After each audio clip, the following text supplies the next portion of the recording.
agaasimaha guud ee wasaaradda horumarinta biyaha ee dalka Jamhuuriyadda Soomaaliland Axmed Cabdi Ismaaciil ay weheliyaan qaar ka mid ah agaasimo waaxyada wasaaradda horumarinta biyaha Liam Maayirka degmada Yogoori iyo Xuseen Xaaji Maxamuud isduwaa wasaaradda horumarinta biyaha ee gobolka Sool injineer Axmed Maxamuud Cartan ayaa maanta si rasmi ah u dhagax dhigay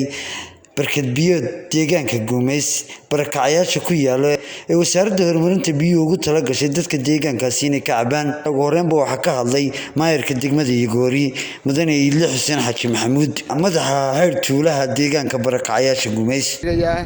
baraag weyn ilaahay baa weyne oo ay fulinayso iyo wasaaradda horumarinta biyaha ay fulinayaan waxaanu ka dhagax dhigaynaa baraag loo dhagax dhigayo oo loo dhisayo IDB-ga Guumeysada halkan degan kadib markii baahi biyood oo jilicsan ama macaan loo baahday ayaa waxa la go'aansaday wasaaradda iyo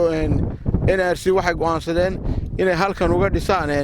baraag weyn oo in muddo ah haynaysa ilaa 2 bilood ilaa 3 bilood haynaysa IDB-ga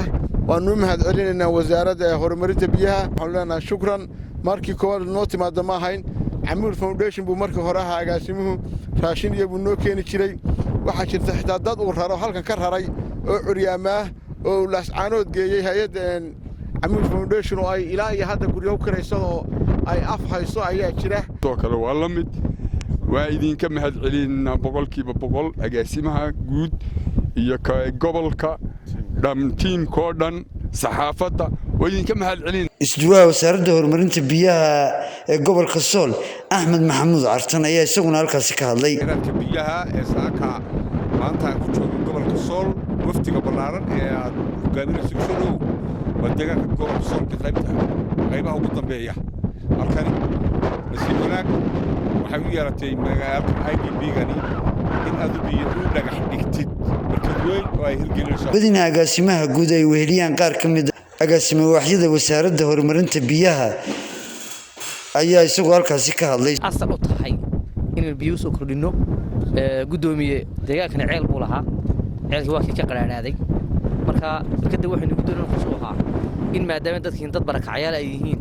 tira badan ay ku nool yihiin oo dhowr kun oo qoys ah in biyo macaan la siiyo marka barkadani waxay qayb ka tahay biyaha macaan ee aynu u raadinayno maadaama biyo qaraada ama ceelashin ay qaraad u bateen oo biyo macaan ay jireen oo rajadii xagga hoose ay qaraad ku soo ururtay tii macaankeenu marka ayaynu u wareegaynaa marka barkadaha iyo dhaamamka iyo wixii la halmaana waa siyaasadda guud ee wasaaradda oo ah biyo qabatinka in la badiyo marka insha Allah taala haday tan ku filnaatana waynu arkaynaa haday ku filaayeen qaar kale ayaynu ku soo kordhin doonaa socodka iyaguna marka qayb ka ahaa socodkii gobolada bariga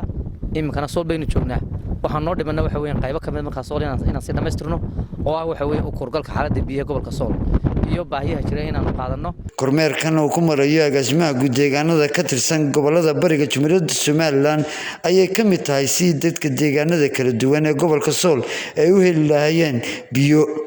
وبرخد عمر أحمد البانتا دولة جمهورية الصومال لان لاسعنود